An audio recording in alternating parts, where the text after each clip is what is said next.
I drove 4 hours to our beach house in the Outer Banks without telling a single soul, and what I found when I got there changed everything I thought I knew about my own family.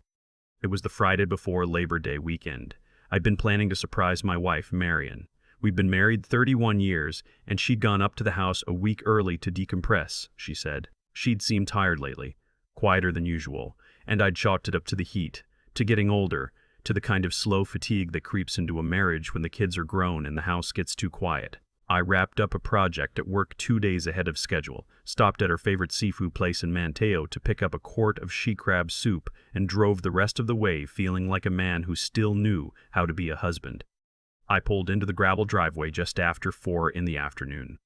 The house looked the same as always, weathered cedar shingles, the blue shutters I'd painted myself 3 summers ago, the big wraparound porch where Marion and I used to sit every morning with our coffee watching the pelicans. But something felt off the moment I stepped out of the car. There was a second vehicle parked on the far side of the house, tucked back near the outdoor shower where I wouldn't have seen it from the road. A silver SUV I didn't recognize. I figured maybe Marion had invited one of her girlfriends up. She did that sometimes. I grabbed the bag of soup from the passenger seat and walked around to the back porch where I could hear voices. What I saw stopped me cold. My wife was sitting in one of the Adirondack chairs, and she was not relaxed. She was hunched over with her arms wrapped around herself, crying. Not the quiet kind, but the kind that shakes your whole body. Across from her sat a man I'd never seen before, maybe mid-40s, in a polo shirt and khakis, with a leather portfolio open on the table between them. He was talking. Marion was nodding like she wasn't sure she had a choice. I stood there for a moment. I will never get back, just watching. Then the back door of the house opened and my daughter walked out. She was carrying 2 glasses of white wine. She handed one to the man in the polo shirt, and the two of them smiled at each other with the easy comfort of people who have done this before. She didn't see me. She sat down in the other chair, crossed her legs, and said something to my wife in a low voice. Marion flinched like she'd been flicked. My daughter's name is Noelle. She is 34 years old. I coached her soccer team when she was 8. I paid for her college, her graduate school, her wedding. When her marriage fell apart 6 years ago, I paid for her divorce attorney too.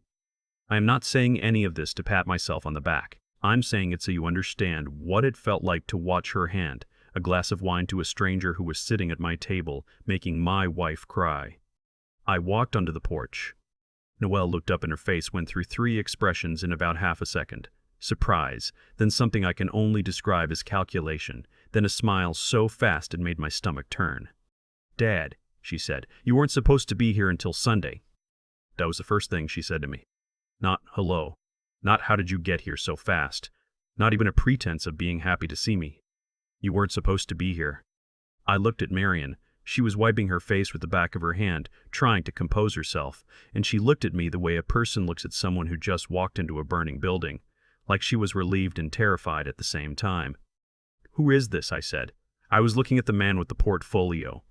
He stood up and extended his hand and told me his name was something like Griffin, a real estate broker out of Kill Devil Hills. He said he'd been going over some figures with my wife and daughter about the property. I did not shake his hand. "Marion," I said, "go inside." She didn't argue. She stood up, gave Noelle a look I couldn't read, and walked past me into the house. I held the door and then let it close behind her. Then I turned back to my daughter. I want to be clear about something. I am not a man who raises his voice. I was raised in a house where yelling meant something had gone terribly wrong, and I carried that with me. So when I sat down across from Noelle, the broker, and said very quietly, "I need you both to explain to me what is happening right now," I think it scared her more than if I'd shouted.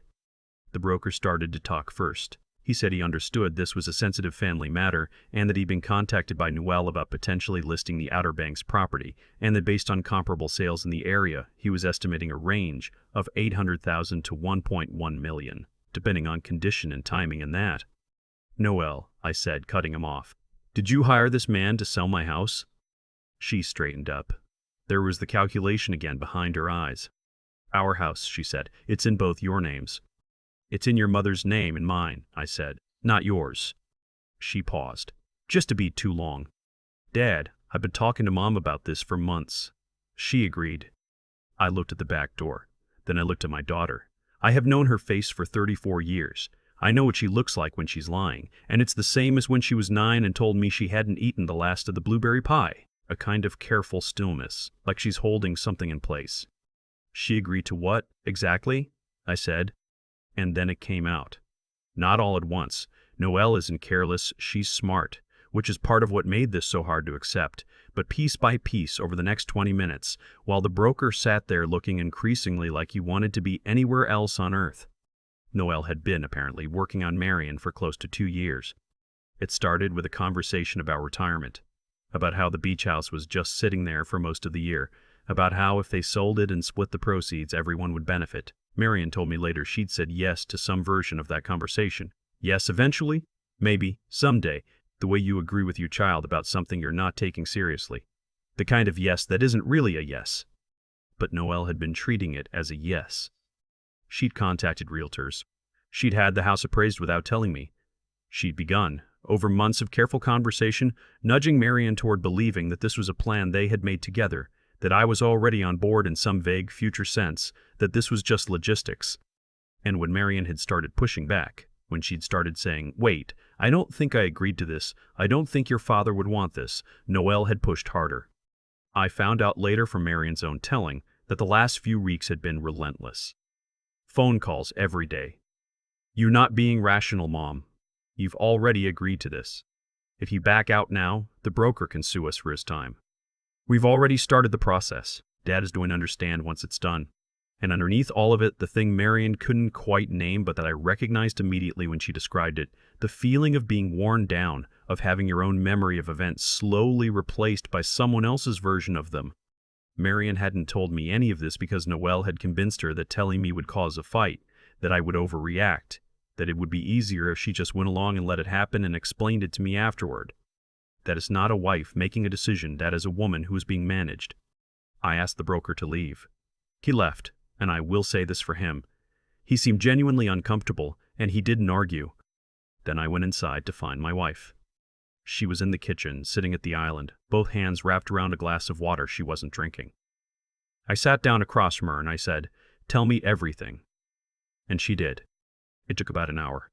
I didn't interrupt. I just listened to my wife describe the last 2 years of conversations with our daughter, the way each one had built on the last. The way Noelle had a way of circling back to things Marion had said and slightly reframing them until Marion wasn't sure anymore what she'd actually agreed to. The appraisal that had happened while I was traveling for work in March, the realtor visits, the paperwork Noelle had pushed in front of her the week before, which Marion had not signed. When Marion finished, she looked at me and said, "I kept thinking I was overreacting." That's when I understood. Because that's what it sounds like when someone has been convinced to doubt their own judgment. I kept thinking I was overreacting. Not, I knew something was wrong. Not, I told her to stop. Just a slow, grinding erosion until a grown woman sitting in a house she'd owned for 22 years felt like she had no right to say no. I am 61 years old. I've been in business long enough to know what a scheme looks like. I spent the rest of that evening making phone calls. The first call was to our family attorney. He told me what I already suspected, that since the property was jointly titled, Noelle had no legal authority to initiate a sale without both our signatures, and that no legitimate broker would proceed without that. Which explained why the man in the polo shirt had been so uncomfortable. He was starting to figure out that he'd gotten an incomplete picture of the situation. The second call was to our accountant, who told me that he'd received an inquiry 3 months ago from someone identifying herself as my daughter, asking about our asset structure, our retirement accounts, and whether the beach house proceeds would affect our tax situation. He declined to share any information because I hadn't authorized it. He'd meant to tell me. He was sorry he hadn't. The third call was to Noelle. She answered on the second ring, which told me she'd been waiting. I kept my voice even. I told her I'd spoken to our attorney and our accountant. I told her I knew about the appraisal in March. I told her I knew about the paperwork she tried to get Marion to sign. And then I said the thing I had been holding in my chest since the moment I walked onto that porch. "Noelle, your mother was crying when I got there. She has been crying apparently, on and off, for weeks. And you were doing it. You were doing that to her." The silence on the other end of the line was not the silence of someone who is surprised. It was the silence of someone who is recalibrating. Then she said, "Dad, you don't understand the full picture." "Then explain it to me," I said. What came out was something I had not expected, even now. Noelle had debt, significant debt it turned out, from a business venture she'd started 2 years ago and never told us about, a boutique fitness studio in Raleigh. She'd taken out an SBA loan, a personal line of credit, and borrowed money from a private investor who was now, it seemed, becoming impatient. The studio hadn't made it. COVID-era lease problems, she said. Inflation. The wrong location. She'd been trying to solve it quietly without embarrassing herself or asking us for help directly. And somewhere along the line, she decided that the beach house was the solution. She hadn't asked. She'd just started moving pieces. "You could have come to us," I said. "You would have said no. You don't know that." "You would have said it was my responsibility," she said, and her voice cracked a little. "You always say that. You always say you're not going to fix things for me anymore." And here's the part that was the hardest for me to sit with, because she wasn't entirely wrong. I had said things like that. I had, in the years since her divorce, tried to step back and let her handle her own life. I had said, more than once, that I wasn't going to keep being the safety net. I had meant it as a form of respect, as a way of saying I believed in her. I do not know exactly when she heard it as a door closing instead, but I will tell you what I said to her that night, because I want to be clear about what changed between us and why. I said, "Even if that's true, even if I said those things and you heard them wrong and I should have been clearer, none of that gives you the right to go around me to your mother, to wear her down until she didn't know what she'd agreed to bring a stranger to my house to sell it out from under me while your mother sat there crying. You don't get to do that, Noelle. I don't care what you're afraid of. You don't get to do that." She cried. I let her. Then I told her what was going to happen next. I was going to pay off her debt. Not because she deserved it, and not because I was the safety net she'd tried to force me to be, but because Marion deserved to not have this hanging over our family. I would pay off the investor, settle the lease, close out the loan. And I was going to do it through our attorney, so there was documentation, because from this point forward I was going to document everything. In return, Noelle was going to call the broker the next morning and tell him the listing was not happening. She was going to send a written apology to her mother, and she was going to make an appointment with a therapist, someone who could help her figure out why, when she was scared, her first instinct was to take something that wasn't hers. She agreed. She didn't have much room not to. But here's the part of the story that surprised me most, and that I've thought about almost every day since. About a week later, I got a phone call from Noelle's son, my grandson Eli. He's 22, and he was living with Noelle at the time, helping out around the studio before it closed. He'd seen things. He'd heard conversations. He'd known or suspected what his mother was trying to do. He called me on his own, without Noelle knowing. He said, "Grandpa, I want you to know I didn't help her. I told her it was wrong and she didn't listen to me. I'm sorry I didn't call you sooner." I held the phone for a moment. 22 years old, sitting across from his mother, watching her make a decision he knew was wrong and telling her so anyway. He called me because he thought I deserved to know. Not because there was anything in it for him. Not because he was trying to protect himself. Just because it was the right thing. I told him he had nothing to apologize for. I told him I was proud of him in a way that had nothing to do with anything he'd accomplished, and everything to do with who he was. After we hung up, I went and found Marion on the back porch. It was evening. The sun was going down over the sound side of the island, which is the direction you have to walk to see it set, because the house faces east toward the ocean. We've been doing that walk since we bought the place in 2002, 22 years of watching the same sun go down from the same dock. I sat down next to her and took her hand and told her about the call from Eli.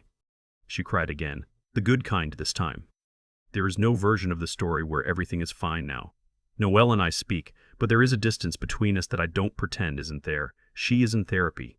She is working. She did call the broker and she did write the apology, and she has not, in the months since, tried anything like this again. Whether that is growth or just the absence of opportunity, I genuinely don't know yet. Maybe she doesn't either.